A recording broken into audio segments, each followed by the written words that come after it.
In our syllabus, I completed my training in nursing. There is no in any of the files ebuanka Alzheimer. Alzheimer, it is a new thing. I know at times I lose my temper. I want people to behave like me and act like me, which is impossible. I'm trying to overcome that. It was very difficult for me to accept that she's not that person anymore. I heard one counselor say that this process of going through this journey with someone with Alzheimer's is grieving who they used to be and accepting who they are now and being in their reality, helping them accept who they are now. I used to shout at them,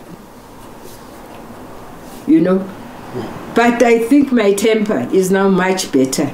I can talk to them, even if they do something wrong. I don't shout. Do I shout, Lirat? Sometimes. Oh, she's now.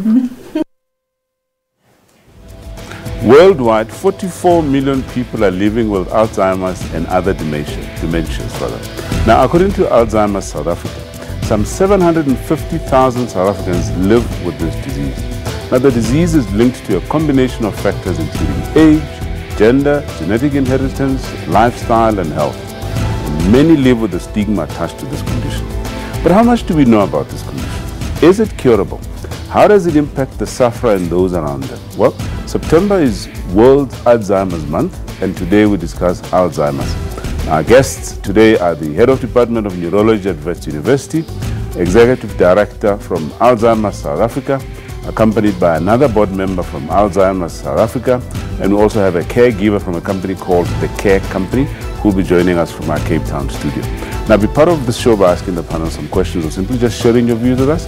The number to call is Johannesburg 714-6918 or 6919. You can also tweet us at SABC Health Talk or simply interact with us on our Facebook page, SABC Health Talk. So sit back, relax, and learn from this Bamba show ahead, coming to you just after a short break.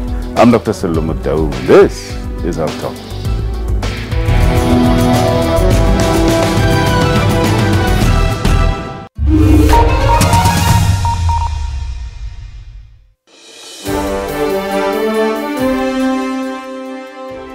More than 100 heads of state and government are expected in New York for the high-level segment of the 73rd session of the United Nations General Assembly. The largest gathering of presidents and prime ministers anywhere on the planet. Some familiar faces won't be returning for the first time in decades. Others will be making their debut at the prestigious gathering, while thousands of news media from around the world will be spoilt for choice. Rocket Man is on a suicide mission for himself. High-level meetings include the one-day Nelson Mandela Peace Summit on September 24th, including a donation of a life-sized Madiba statue to the UN. The general debate starts on September 25th, while side events include a focus on eradicating tuberculosis, controlling non-communicable diseases, non-proliferation, and financing for the 2030 Agenda. The world is counting on all of us to rise to the challenge before it is too late. The SABC Foreign Desk will bring you comprehensive coverage of UNGA 73. SABC News, impartial and independent.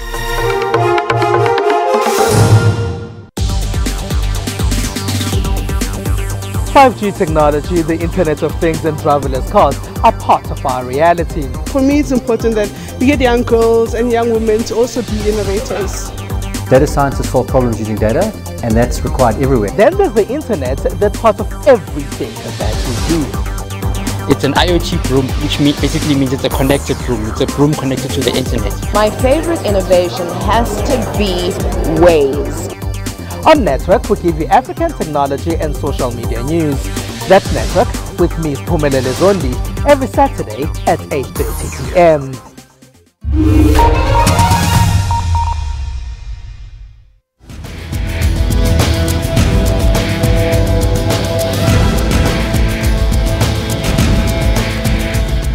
September is World Alzheimer's Month. World Alzheimer's Month is the international campaign every September to raise awareness and challenge the stigma that surrounds dementia. We met with a caregiver, Lerato Mohotlo, who is taking good care to her grandmother, Metlorin Mohotlo. She spoke to us about how they discovered that their granny has Alzheimer's. Things like memory loss, she'd get disorientated, she'd get lost in places that she's familiar with. Even driving, she'd come back and say, you know, she got lost going to church. So, yeah, those were some of the signs that we saw. After learning about the diagnosis, the Mohotlo family had it tough as they didn't know where to go for help. But fortunately for Lerato, she knew about Alzheimer's South Africa. But after she was discharged, there weren't many avenues for us to get further help. So that's when I started doing research and I found the Alzheimer's South Africa organization. They're the ones who then came to our house and counseled all of us, the whole family together, and help us understand how to treat her, how to talk to her, how to talk to each other even. Metlorin is a qualified nurse with vast knowledge and skills.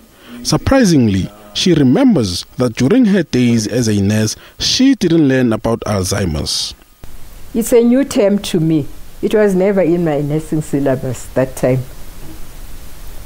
So they sat with me and they explained everything, and I was interested. From that day, I started attending and understanding what Alzheimer's. It's not in our syllabus. Memory loss isn't the typical first symptom.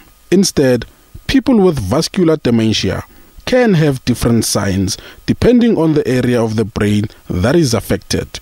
As with Metlorin, her memory has since improved after attending the classes at Alzheimer's South Africa Center. It has so improved. And what pains me, other people don't know about it. Trying to communicate with a person who has Alzheimer's disease can be a challenge. Both understanding and being understood may be difficult. And according to Metlorin, Alzheimer's patients can be sensitive. Any small thing that disturbs you, you are going to cry. And you are going to ask, am I wrong? Who is wrong? Why is she behaving like this? One thing with Alzheimer's patients who are very sensitive, that's what I've noticed. I don't know others, but I've noticed that. The process of acceptance is just as important for the care partner as it is for the newly diagnosed person. And Alzheimer's South Africa taught her how to accept her condition. They are teaching us to accept Alzheimer's and not to be blaming other people. We must also look at ourselves. Because you see, when you have Alzheimer's, when I know you came in nicely, I can change the picture and say, oh, they didn't even greet me, they may, which you did. You see, you have that. I don't know, how does it come in? And at times you have imaginations.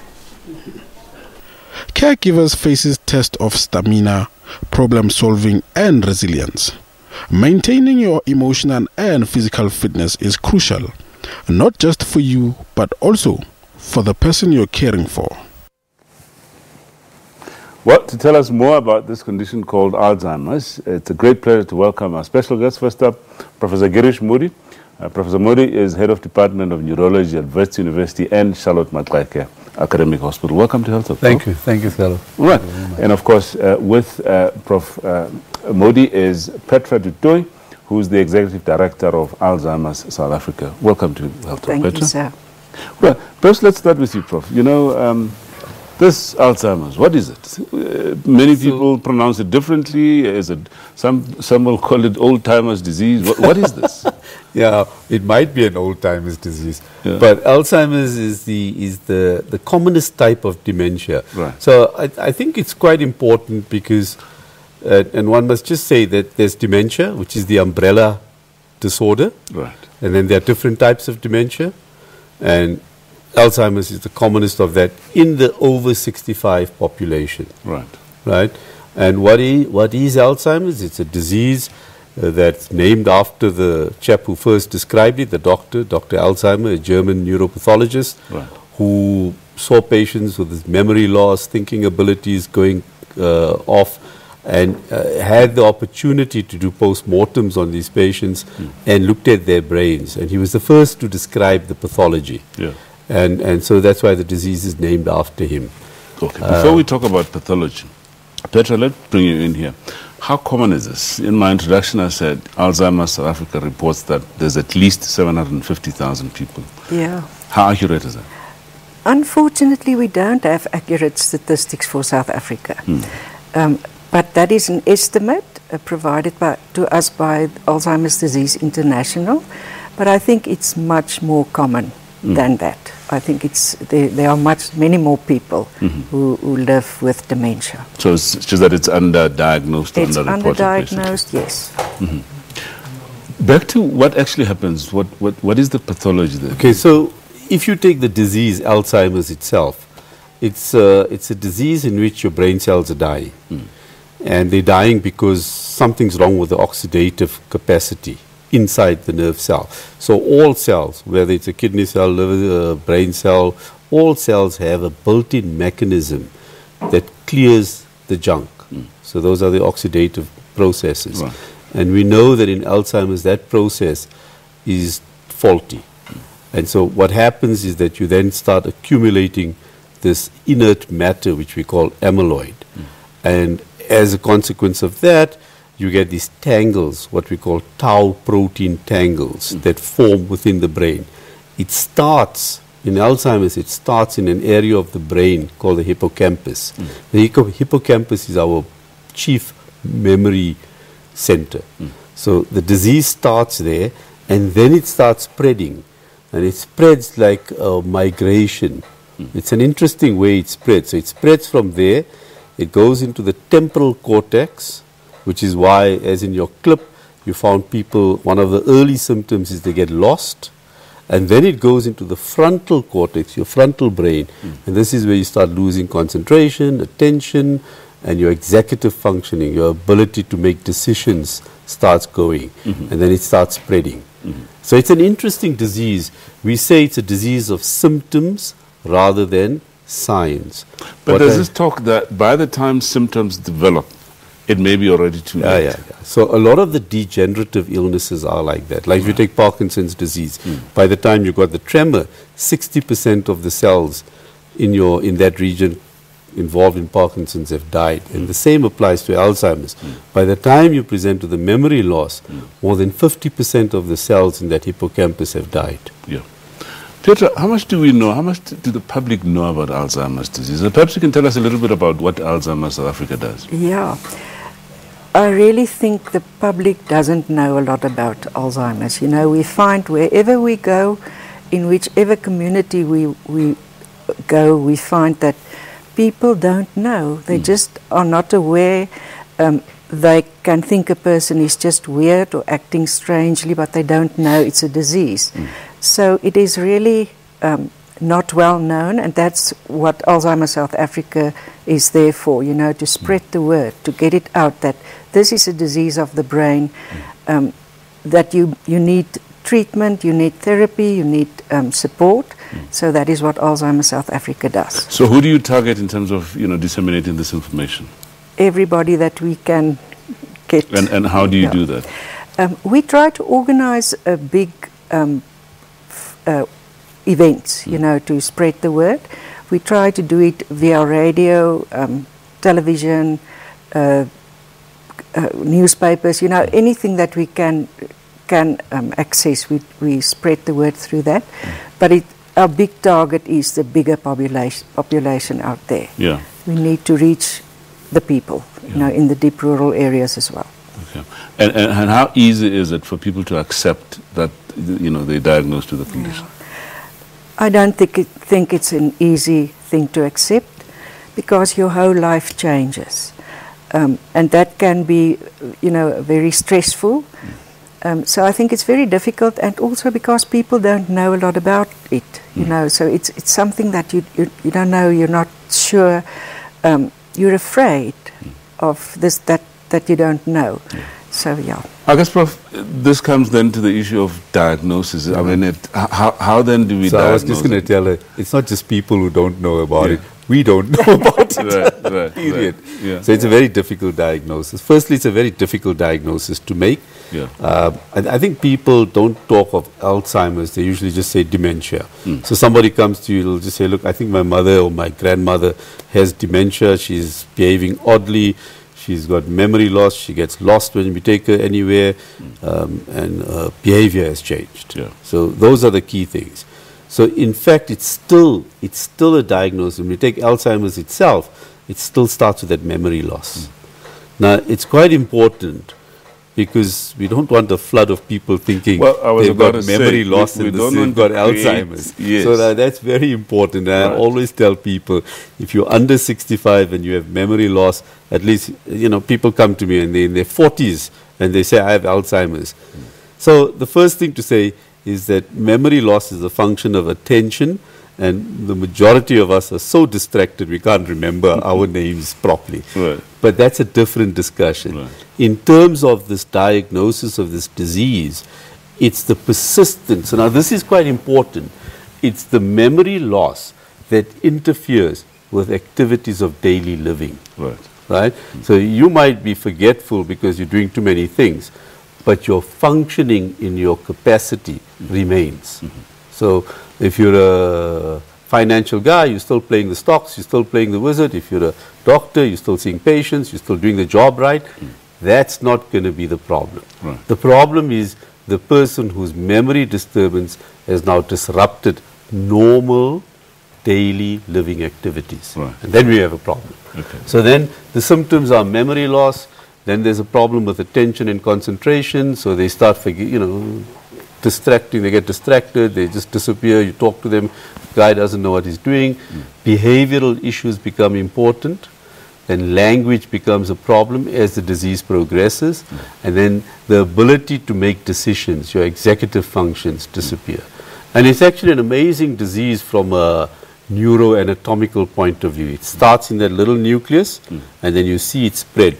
And it goes to the temporal cortex, and so from the memory disturbance, the geographical and topographical positioning starts going, and then it moves forward to the frontal cortex, and all your attention, concentration, executive functions disappear. So are you therefore saying that it's a condition that worsens with time? Yeah. So that's the other problem about it, is it's a progressive disorder. Yeah. It's relentless. Yeah. Right? So when someone comes to me and says, hey, I'm getting better, you don't have Alzheimer's. There's something wrong with the diagnosis. Right. I think it's a good point to just stop there, because it's time for a quick break. When we come back, we'll continue our discussion on Alzheimer's. Please stay with us.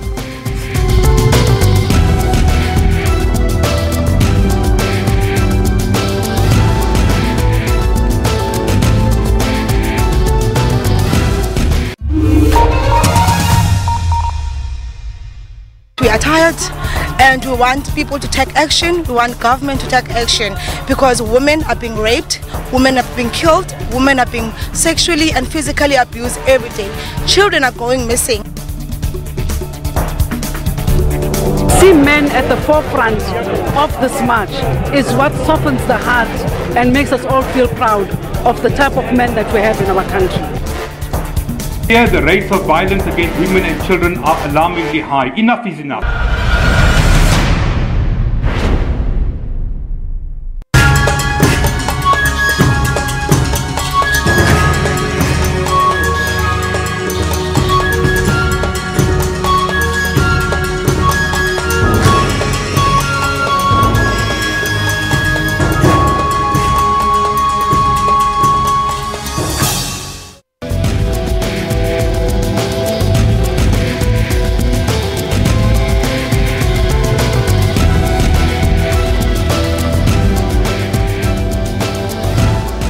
Welcome back. We're talking Alzheimer's disease with Professor Girish Moody, HOD at Wits University and Charlotte Maxeke Johannesburg Academic Hospital, and Pietro Dutoy, who is Executive Director of Alzheimer's South Africa. So, Prof, who's likely to get Alzheimer's? So, it's an age-related disease. Right. So, your biggest risk is age. So, once you hit that 65 plus, you are at risk. Right. In terms of other risk factors, vascular disease is considered a risk factor. Yeah. So people who have diabetes, hypertension, who have poor arteries, arterial disease, they could be at risk. And then we don't know who else is at risk. So I think that's a fair statement to make. There's a small percentage, 5% maybe, where there is a gene that's been identified. There are genetic factors that are also a risk. They're usually the early onset Alzheimer's, which is extremely rare. So someone in their 30s or 40s developing Alzheimer's, but they usually find a strong family history and a pedigree that fits in with the Alzheimer's disorder, and they have a gene. That's a problem. Is there an association between Down syndrome? Yeah, so that's interesting. Alzheimer's? So that's probably one of the landmark observations that have come out, that people who have Down syndrome develop Alzheimer's early. So, Down syndrome generally, everything is a rapid process. And so the brain degeneration is a rapid process. And they develop, almost all Down's children, if they live to 40, will develop Alzheimer's. I see. All right. Let's take Christine on the line from the Western Cape. Christine, welcome to Health Talk. Thank you very much. Your comment or question, please. Yes, my husband started walking this road of Alzheimer's, I would say now about 6 years ago, of which we knew nothing about. I was completely dazzled by this whole thing. And I thought he was being difficult. I went to the doctor. We eventually got appointments. We've gone through this. We got to a point where he was disappearing, climbing the wall at the house, got lost while we were on holiday, all that type of thing, which was devastating. All the time I'm thinking that I'm doing something wrong, giving him the wrong kind of food. We've been married 57 years, so it's quite a long journey. And I couldn't cope anymore. I managed to put him in a very good place here in Hermanus, and I go and see him maybe 2-3 times a week. I'm about 15 k's away from there, but when I go in each time, it's as though it's a different person. Some days he looks up at me, he knows me, he calls me by name, and another day I go and he has absolutely no idea, I think, who I am. He doesn't even look up at me. And I now would like to encourage families, especially if it's a wife or a husband, in that position, to join an Alzheimer's support group. Nearly every town has one. I, in desperation, found one at the Dutch Reformed Church in Hermanus. I went there. They lifted me literally out of the gutter. I didn't know what was happening. I see. I went to a counsellor that the doctor sent me to. She also said to me her very words, your train has come into the station. Take your baggage and get off. You're not going anywhere. You also are a person. I feel, and when we go to our support group meeting once a month, that I walk away, and I think we all do. We become a family. We're all sharing something that was given to us as a gift that we didn't want or didn't know anything about. Thank you so much for sharing your story with us. Thank you very much. much. Very nice of you. Thank you. Perhaps you'd like to comment on the typical symptoms. The symptoms. Typical symptoms. In fact, the point that she highlights is how difficult it is to diagnose. And you can go thinking, this man is drinking, his behavior has changed, something's wrong, he's not right, and then, you go from pillar to post. Some of them mostly end up with psychiatrists thinking there's an underlying behavioral depression or something like that, and eventually the diagnosis gets made. But that's a fairly well-described presentation. Right. I thought that this was quite profound, what she was sharing with us. So in terms of impact, I mean, I'm sure you on the ground, you deal with a lot of people with Alzheimer's, I would imagine. The impact that it has on the sufferer and on those around them. Perhaps a word or two on that? Yeah, if you think about a normal, healthy person who get up in the morning, make a cup of coffee, get dressed, prepare breakfast, get into your car, do your normal activities at work. When you get Alzheimer's, you cannot do that anymore. So it has obviously a very big impact on the person's self living with dementia, as well as the family members and carers. So I think that is why it is so important to get information, to empower people to know about this disease. And if a person acts strangely, that it's the disease. It's not you that are doing something wrong. And it's also very good, I think, to empower you with knowledge about how you must react. Don't correct a person, don't get irritated, be patient, things like that. So it impacts on the person's self. I think you can think for yourself, if you cannot function anymore, you don't know where to go, you're anxious, you're afraid. And then your family, they also are confronted with all these emotions. So it has a big impact on everybody. The person living with dementia, the caregivers, the family, the friends. Yeah. How about the impact on the healthcare systems, or perhaps even from your experience in consulting these patients? Just to add to that, the interesting thing about Alzheimer's is once it's fully established, the impact is not on the individual. You actually, if you have dementia of Alzheimer's type, you're probably the happiest around. You have no idea what's going on. You lose that, and it's the family that are affected. In terms of economics, this can become a serious problem. Remember, our population is living longer. Right. We're looking at the 65 plus, and I'm sure all the insurers are very nervous about these things because it has serious economic impact on the healthcare system. But it's just, the fact is, we in this country in particular don't have enough facilities to cater for this. Okay, we're going to come back to that. Let's take Ntswaki on the line from the Free State. Ntswaki, welcome to Health Talk. Good day, sir. How are you? We're good. How are you, Ntswaki? I'm good, thanks. I just wanted to find out as to where can I get assistance also in the Free State, because what I can say to you guys is that from January I got admitted for depression and anxiety. Then doctor booked me off for 6 months, which I've been put on treatment, and then it went over. Then I went back to work. And my duty being a store manager. And then when I went back in August, just before a month was over, my boss phoned me to say, you know what, your performance has dropped drastically, meaning that it has affected even my daily duties, like the professor was saying earlier on. In Bethlehem here, I'm just busy with the psychiatrist, I'm busy with the psychologist. I think I'm also losing it because I remember I even forget where I put the keys, I even forget the things that I need to do for the day, So I just need advice on where to go and how to go about. Right, okay. Thank you so much, Ntswaki, for also sharing your story with us.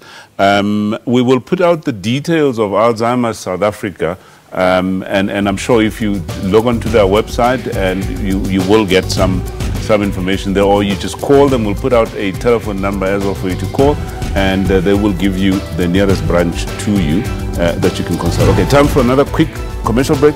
When we come back, we'll continue our story with, Professor Girish Moody on Alzheimer's disease.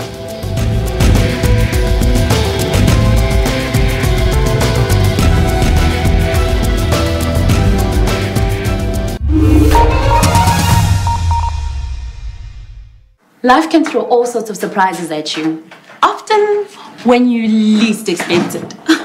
Sorry, Mom. That's why it's important to have medical cover. Me? I didn't want just any medical scheme. I wanted a scheme that I could rely on, that I could talk to at any time, that I could afford. I didn't just get medical aid. I got medical paid.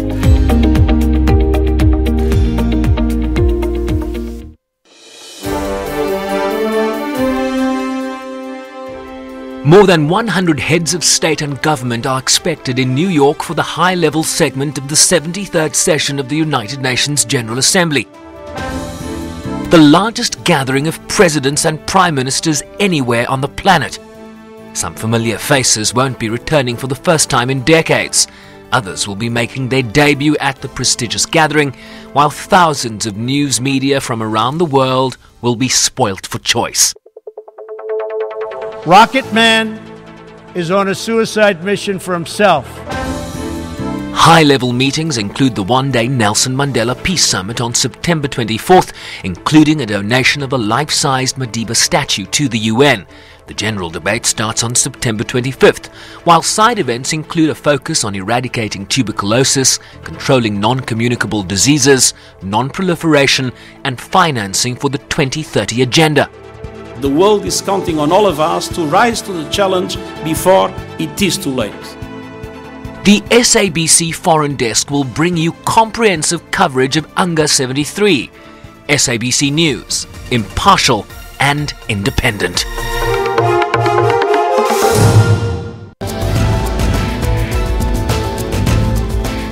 Welcome back and thank you for staying with us. If you just joined us, we're talking Alzheimer's disease, and our guest, Professor Girish Moody, Head of Department of Neurology at Wits University, and Charlotte Maqeke, Johannesburg Academic Hospital. And we're now joined by Matthews Ngidi. Now, Matthews is board member of Alzheimer's South Africa. Welcome to Health Talk, Matthews. Pleasure to be here. All right. And joining us from our Cape Town studios is Sister Sarah Mills from a company called The Care Company. Welcome to Health Talk, Sister Mills. Thank you very much. We're gonna come back to you just now. First up, let's take Lorraine on the line from Cape Town. Lorraine, welcome. Okay. Lorraine, are you there? I'm here. All right. Welcome. Your question or comment, please. Hello. Thank you for taking my call. I'm 18 years old. Right. And I'm starting to get forgetful. Right. I'm starting to get forgetful. I want to know if anything I can do to improve my memory. Okay. All right. Let's ask the professor. Thank you very much for a question. Excellent question. That's a common question. We're talking memory. Common question. So people do that. They come, they're 18 years old, yeah, and they can't remember things. And yes, there are many reasons for this. Yeah. She must go and see a doctor. Right. But just off the top of what she's speaking about, at that age, anxiety is a common cause of being forgetful. Right, right. You know. So she mustn't, the important message is that she mustn't think she won't have Alzheimer's. Oh, okay. Okay. All right, it's great. Almost certain. That's very good. Okay. That's very good to hear. All right. Let's hear about Matthews. We're talking earlier with your colleague, obviously, you're from Alzheimer's South Africa, and there are many aspects that we touched on, including, levels of awareness and so on. Just tell us a bit about what you do.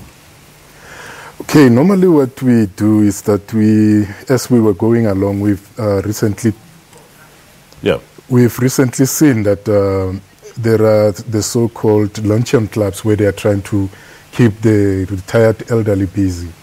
And then we went into the luncheon clubs and then we spoke to the adults, and there they have the caregivers, and the public at large will bring them in, sort of like a daycare center. That's where we normally go, and we also go to the police stations because that's where the problem is, because the old people will report their kids and then later on go and withdraw the statement and say, why do you take my child away? This is the only caregiver that I have, and I haven't said all of these things. You are now causing troubles for me, between me and my children. Just like Florina said earlier on when she was talking that, they have mood swings, they cry over nothing, and they tend to blame other people and stuff like that. And so that's when we realized that though we've been here for Alzheimer's South Africa, it's been here for over 30 years, it's still like we are on the pioneering stages, whereby still there's a lot of information that needs to go out there. Yeah. Are there any myths that you perhaps come across, in your daily duties? Yes, we come across a lot of myths and denial, and a lot of people only accept when the elephant is in the room and they don't want to discuss it. For instance, when you are telling people in the same family, you find that the family will break into two groups. Some of them will deny it, some of them they will say, yes, there is a problem here and we need to deal with it, we need help, how do we deal with the whole situation? And others would say, no, you know what, don't worry, we don't want to hear, we don't need your help and stuff like that. And later on, they are the very same people that will call you back again. Or there will be some sort of an abuse whereby a sister-in-law will be taken in as a caregiver, and the family will stand aloof, and then they will be pointing fingers and judging her on the faults and mistakes that she's dealing with, and without anybody caring and helping them out. Prof, I mean, this is obviously a difficult condition, as we've been discussing. Can we even start talking about prevention? Prevention? Don't get old. That might be the answer. Yeah. No, it's a extremely, and what he said is completely true, that until the elephant is in the room, nobody buys it. And it's the commonest reason for second and third and fourth opinions. People don't accept the condition. Yeah. It's very difficult. You know, in medicine, I mean, you're quite aware of it. If you can't do a blood test to show something, or you can't do a scan or an image to show something, people don't buy it. It becomes a clinical opinion, and it's very hard. Okay. I wanted to start talking about treatment principles then. Yeah. But before that, let's take Louisa on the line from Soweto. Louisa, welcome. Hello, sir. How are you? We're good. How are you, Louisa? Good, thank you. Yes, I'm calling on behalf of my mom. You know, like, she's 76 years old. Right. And now she's starting to forget, you know, like, people's names and, like, incidents that happened, you know. Yeah. And, like, not long a time ago, you know, like maybe 2 months ago what happened, or last week, you know, or who she's speaking to on the phone. So, my concern is, you know, like, maybe how can we help her, you know, in that regard, and where can she go, because, you know, like, she's not on medical aid, she's a pensioner, you know. All right. Okay, let's give it to the Prof yet again. So, she's got to be seen by a doctor, preferably a neurologist. Right. And depending on where she is, there's Krisani Baragwana, there's Charlotte Makeke, there's the Helen Joseph. So these are the places she's really got to go to. Okay. But the important message is that we shouldn't assume that no. You Alzheimer's until an assessment has been done. Must have a proper assessment. Correct. There are conditions that are completely treatable, that can present just like Alzheimer's. In fact, one of the speakers talked about depression, and so that's called pseudo dementia or pseudo Alzheimer's.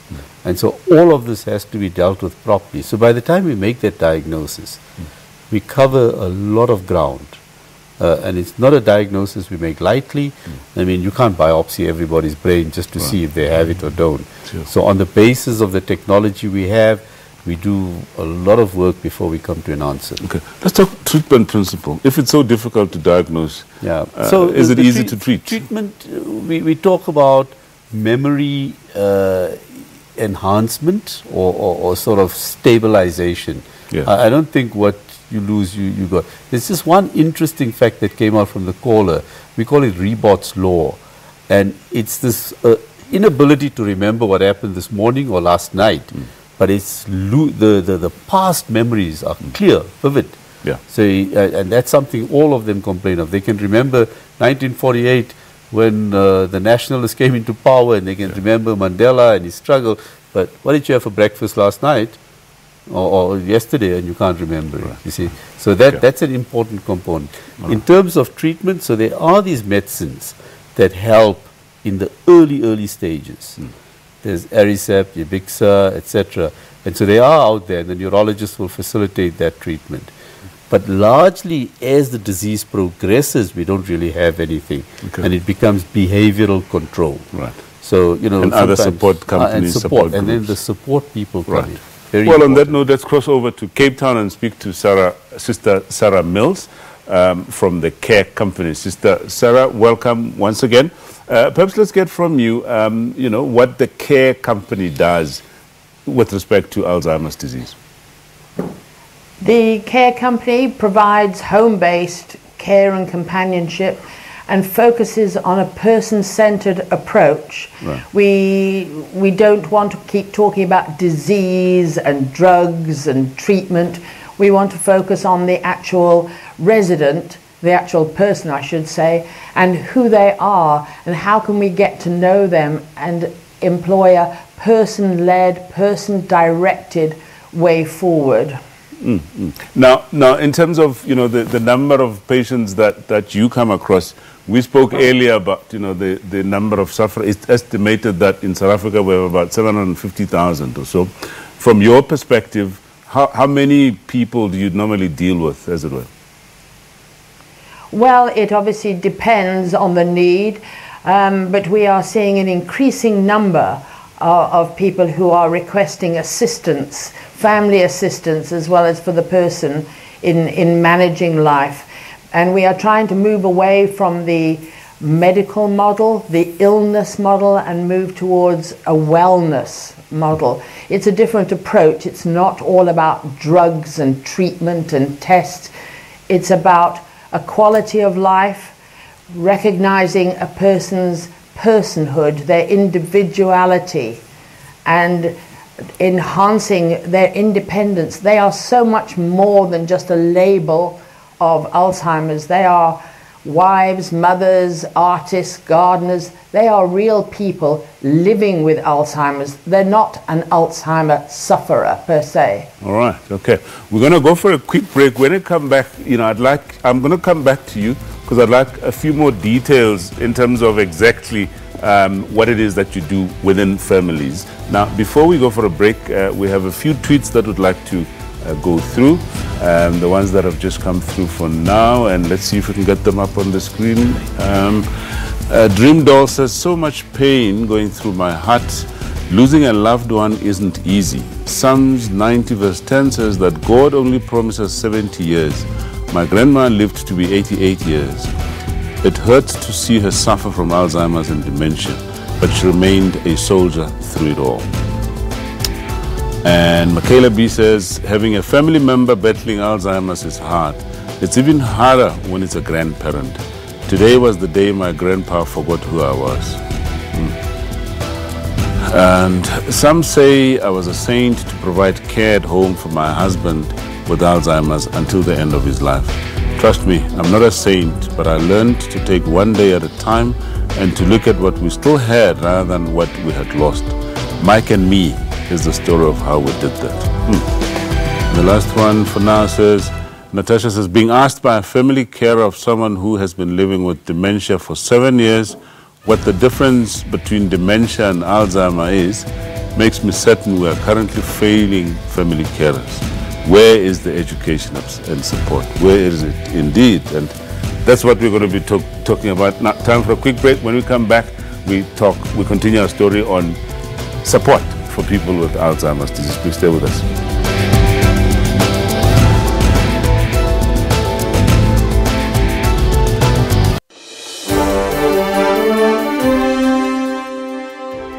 More than 100 heads of state and government are expected in New York for the high-level segment of the 73rd session of the United Nations General Assembly. The largest gathering of presidents and prime ministers anywhere on the planet. Some familiar faces won't be returning for the first time in decades. Others will be making their debut at the prestigious gathering, while thousands of news media from around the world will be spoilt for choice. Rocket Man is on a suicide mission for himself. High-level meetings include the one-day Nelson Mandela Peace Summit on September 24th, including a donation of a life-sized Madiba statue to the UN.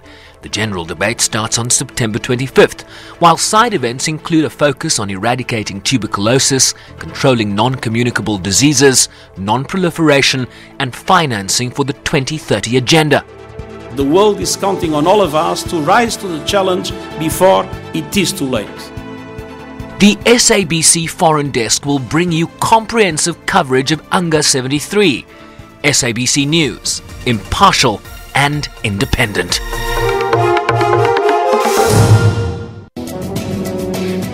As democracy matures, we get into discussing very, very sensitive issues. I think that there's a lot of people that are applauding it.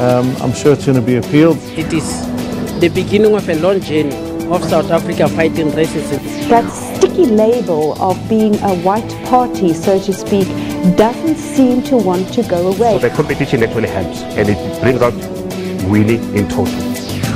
Stay tuned to Media Monitor every Sunday from 9 a.m. Minister, they don't care first about the backyarders. And then we are sick and tired. And we are fighting, multi-family issues. That's why we want to go and build our shacks so that we can live with our children. Our province is on the move all the time. The more houses are delivered, the more people move into our province. Isibuhlungu ngaphakathi ngiko sesenza intuthu njengaphakathi kwasempumelelo. Izindlu zethu enelempa angeke iziphele singakazitholi izindlu. My opinion, Mr. Infantino and FIFA, everybody agreed that VAR is not going well. It's not going well, that's the reality. There's a lot of complaints. We just need to know who is refereeing the game, who take decisions in the game. We have the right to know, the people have the right to know.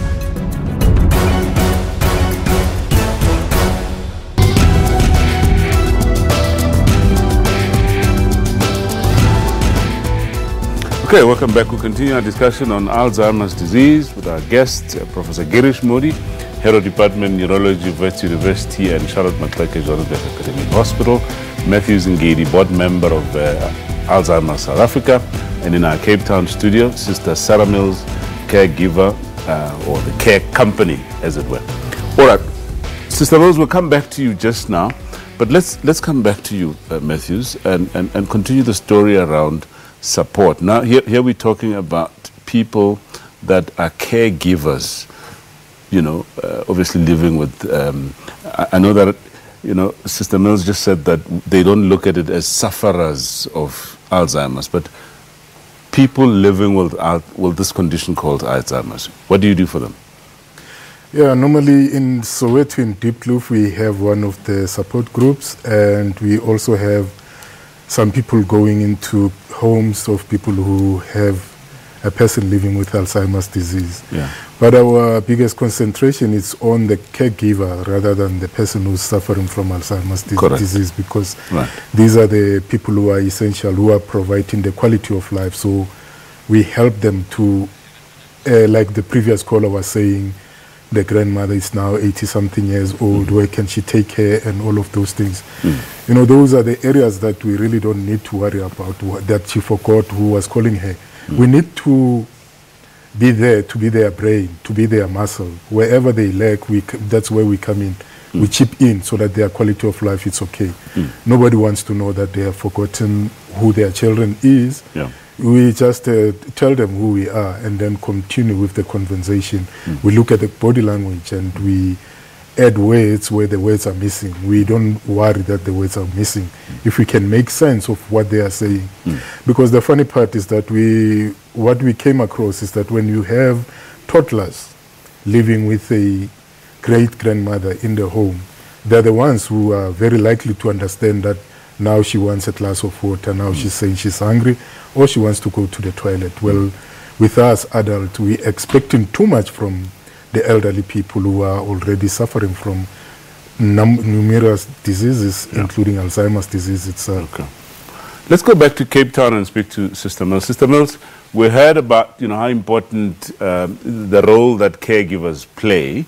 Can you just take us through exactly what you do for them as well? I know that you've mentioned earlier that it is about quality of life for people living with the condition. Yes, that's right. The caregiver, whether it's a formal caregiver from a company such as ours, or a family member, a spouse, they're taking a lot of strain. So we need to be there, quiet, gentle, supportive, and we need to start with giving them a safe place to talk, to vent some of their negative feelings which they may feel embarrassed or ashamed about, and encourage them that these negative feelings are normal and we are there to help them through these difficult changing times. And I guess, Prof, for the caregivers, I mean, it's quite a tough job. And it's very easy for them to break down and have some mental conditions. Your comments? I have tremendous respect for. Yes, absolutely. They have to almost be given permission to be negative, to say this is not working for me. I am struggling with this, and these are sort of hidden emotions which support groups attendance can really help, because everybody is sharing and saying, yes, I understand how you feel, it happens to me too. Yeah. So for people watching this program then, perhaps, you know, who are living with people that have the condition, what are those practical tips or advice that you can give to families around people with Alzheimer's disease? I think, as I said earlier, there's a lot of focus on disease treatment and particularly drugs, and we need to move away from that and help families and caregivers find other ways to communicate meaningfully with the person who is living with Alzheimer's. Touch, favorite music, holding hands, massages, remembering what they have always been interested in, gardening, cooking, anything in the way you can bring back their sense of reality and independence back to them, because we're treating a whole person here. They are so much more than the disease. And Prof, and I'd like you to come back and you know, contribute as well, but let me go back to that issue of, oftentimes it's people who have other conditions, such as, for instance, hypertension, which is a vascular condition that also may be associated with a bit of dementia. Treatment in those kind of individuals. Yeah. So the medical side, you have to get right.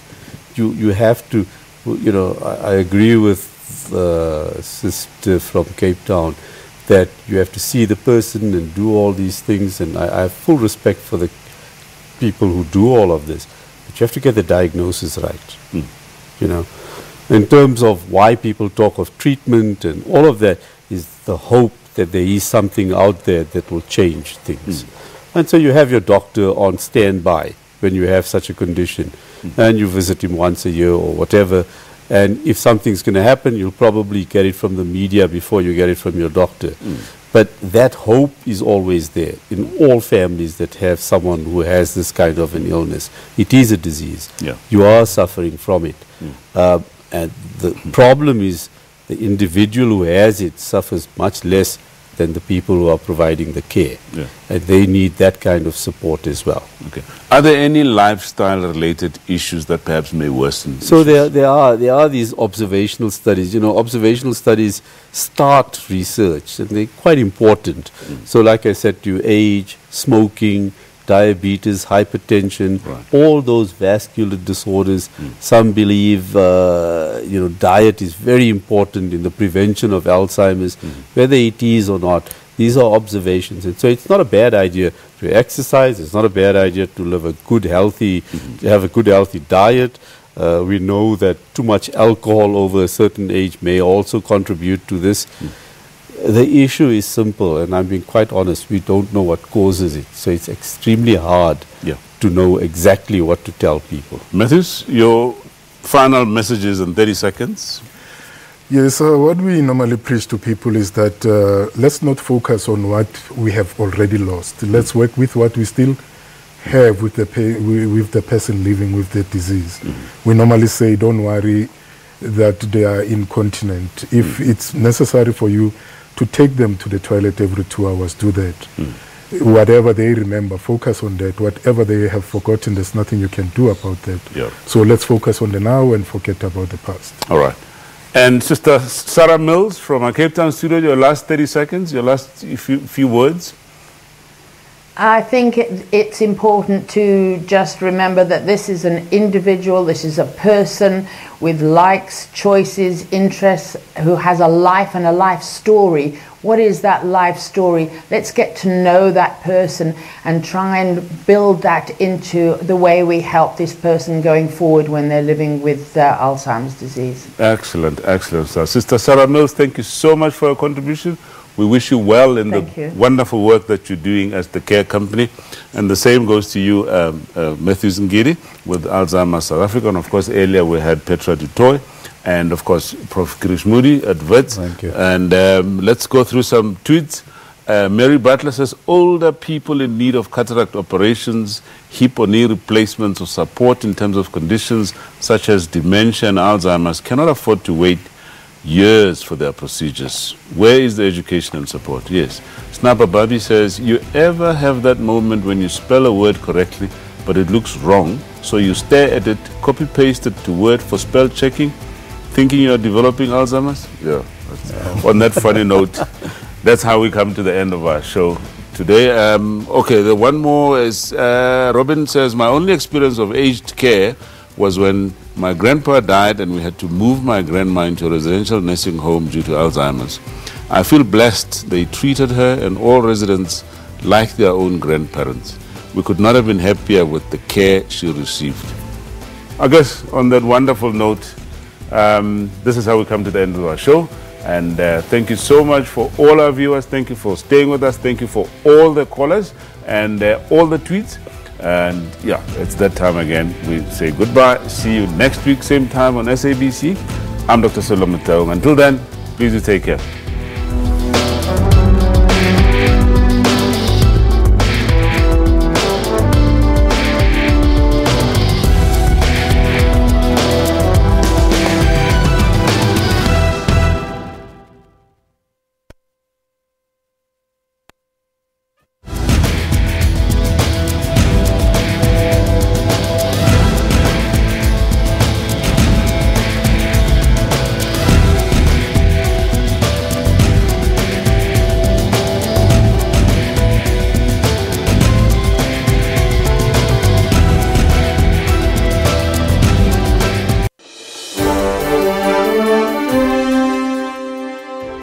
More than 100 heads of state and government are expected in New York for the high-level segment of the 73rd session of the United Nations General Assembly.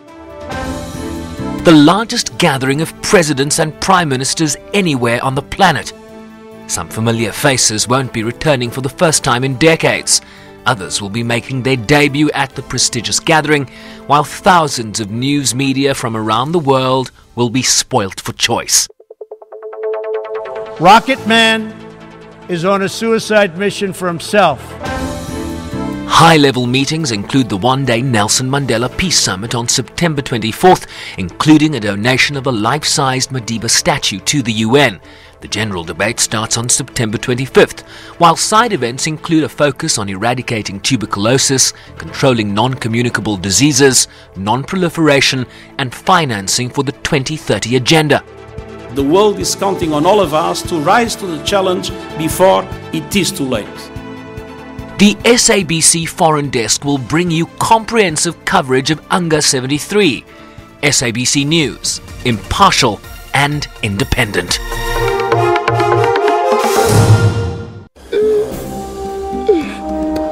Where am I going to sleep now? What about my kids? There is bribe involved because we are not aware that they will come today. People are being evicted about 2 months ago in May. We served the first court order. This is private property.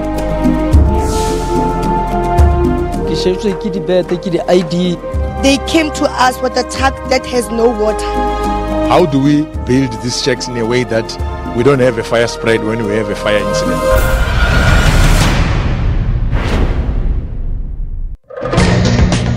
Need to know more about the markets? This is where it all starts, at the SABC's headquarters in Auckland Park in Johannesburg, South Africa. We analyze, report, crunch the numbers, call in the experts, package the news, and bring you critical global market updates from the JSE. The continent's leaders in liquid market movement and the fastest growing secondary listings made right here. Small businesses, the backbone of the economy. With South Africa's very high unemployment rate, it's said that 90% of new jobs could come from this sector. Every weekday afternoon on DSTV, channel 404.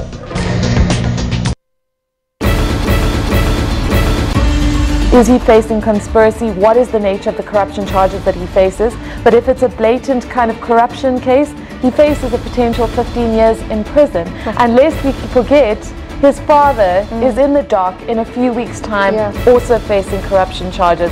So those parallels between father and son and the regime change in South Africa and what's happening with our courts at the moment will be something that is profoundly interesting, I think, to all South Africans.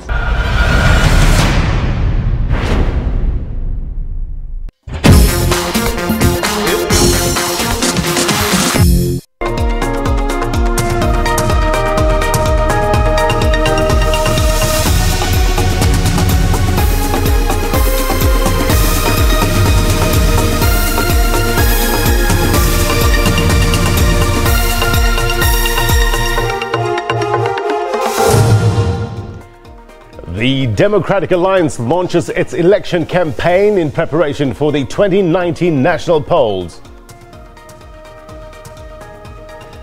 The ANC Secretary General expresses eagerness to appear before the Zondo Commission should any witness implicate him in the state capture inquiry.